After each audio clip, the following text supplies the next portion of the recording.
The president once again putting the Clintons in the crosshairs, suggesting Congress should investigate them over their own alleged ties to Russia. And there's new controversy surrounding House Intelligence Committee Chairman Devin Nunes.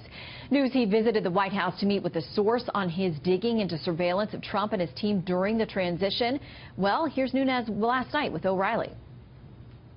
We've known about this long before Trump actually sent his famous tweet out about the wiretapping at Trump Tower. We've known that there was additional unmasking of Americans' names. We had sources that had provided us that information. And so what I had to do is I needed a place that I could actually go and find this information and review it. Chief White House correspondent John Roberts kicks off our coverage. Good morning, John. Shannon, good morning to you. You know, as pressure mounts over this Russia investigation into what Russia was doing during the election campaign in terms of trying to influence votes, the president is returning to a familiar theme from the campaign trail, taking another page out of the Peter Schweitzer book, Clinton Cash, reminding people that while she was Secretary of State, Hillary Clinton sat on a panel that approved the sale of a Canadian company to a Russian company, and this Canadian company owned 1/5 of the uranium reserves in the United States. Also talking about Hillary Clinton and the big red reset button and new revelations that Clinton campaign chair John Podesta may have failed to disclose stock he held in a Russian-financed company when he took a job with the Obama administration. The president tweeting out this morning, quote, "Why is it the House Intelligence Committee looking into the Bill and Hillary deal that allowed big uranium to go to Russia, Russian speech, money to Bill, the Hillary Russian reset, praise of Russia by Hillary, or Podesta Russian company? Trump-Russia story is a hoax. Make America great again." All of this comes as calls mount from the Democrats for House Intelligence Committee Chairman Devin Nunes to recuse himself from the Russia investigation after it was revealed that the information he released last week that appeared to at least partially vindicate the president's claims of being wiretapped came from a visit that Nunes made to the White House the day before he released that information. The White House yesterday said they don't think Nunes did anything improper. Listen here.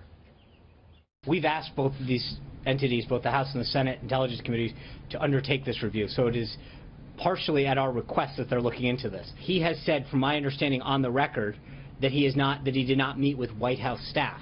In fact, Nunes has said that he met with an intelligence official, and the reason why he had to meet him over at the old executive office building was because there's something there called a SCIF. It's a secure compartmented information facility, and that the information he was looking at was on executive branch computers, and he couldn't look at it on the House system up there on Capitol Hill.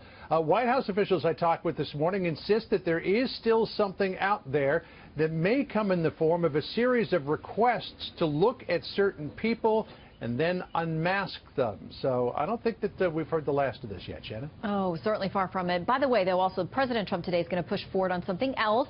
New repeals of Obama EPA regulations. That happens today. He'll be heading over to the Environmental Protection Agency this afternoon to sign an executive order that will roll back some Obama administration era rules on climate change, the Clean Power Plan as well.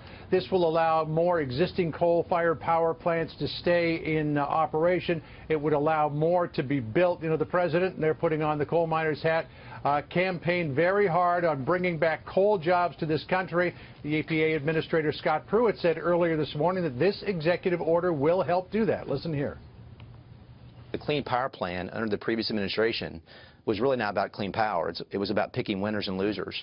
And the previous administration had an anti-fossil fuel mentality, and it cost us jobs, manufacturing jobs, jobs in the coal sector and oil and gas sector. It's good to be about energy independence again.